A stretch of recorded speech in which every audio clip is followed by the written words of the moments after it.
Hoje nós vamos falar sobre grupo e equipe e primeiro ver algumas diferenças. Agora vamos falar da diferença entre grupo e equipe.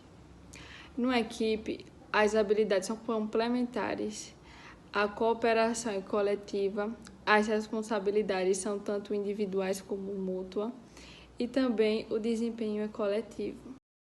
Algumas das diferenças são que nos grupos as metas e responsabilidades são individuais.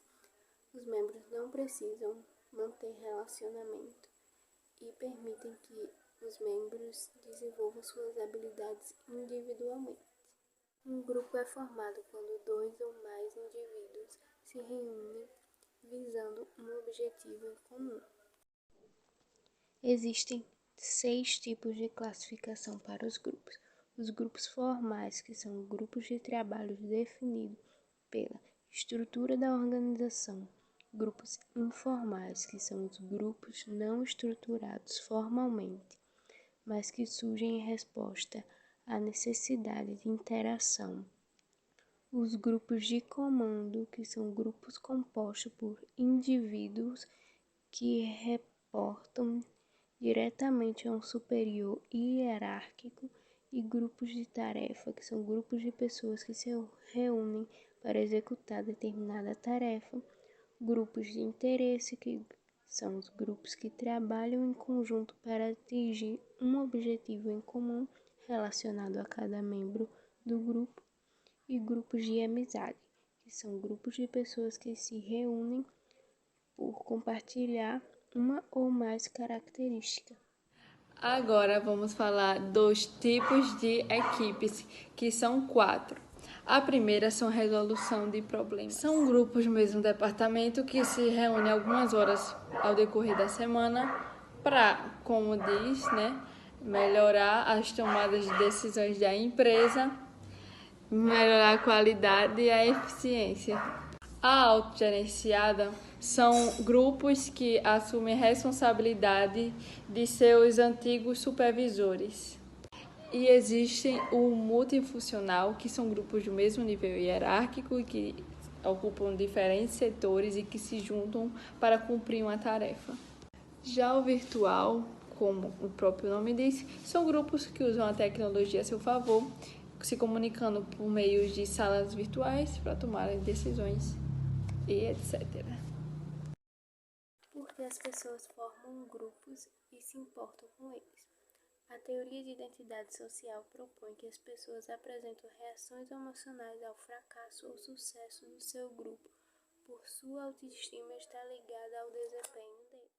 De acordo com isso, nós temos favoritismo intragrupal, que é quando vemos os membros do nosso grupo como melhores que os outros.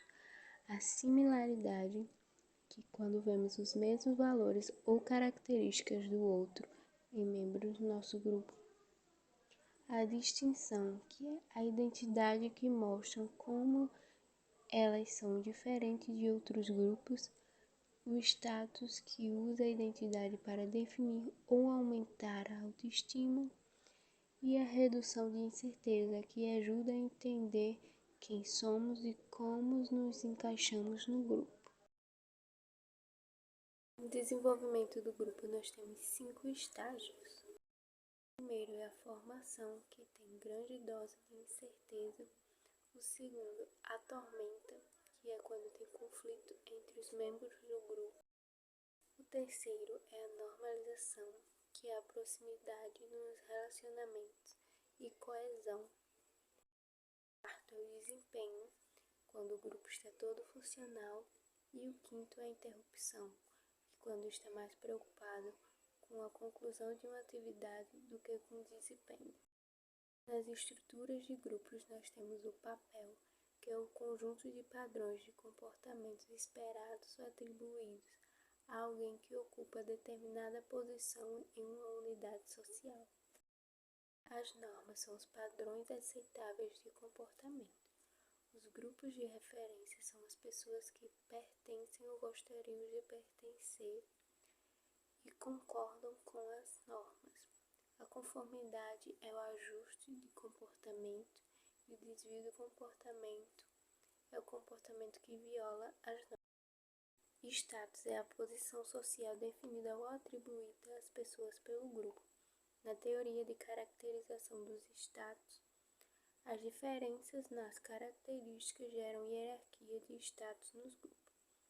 São 3 tipos. O primeiro é o poder de uma pessoa sobre a outra, o segundo é a capacidade de contribuição e a terceira é a características pessoais.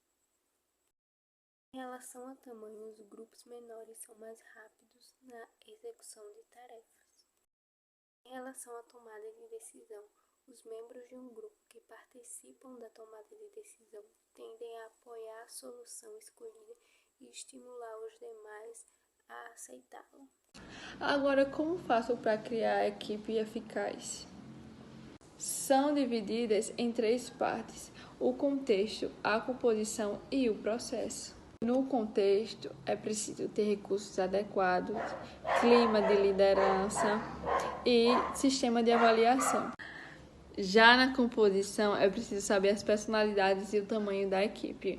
Como foi dito na sala, uma equipe ímpar é sempre melhor de ser trabalhada do que uma equipe par. Já no processo, é preciso que haja autoconfiança, metas específicas, planos que sejam comuns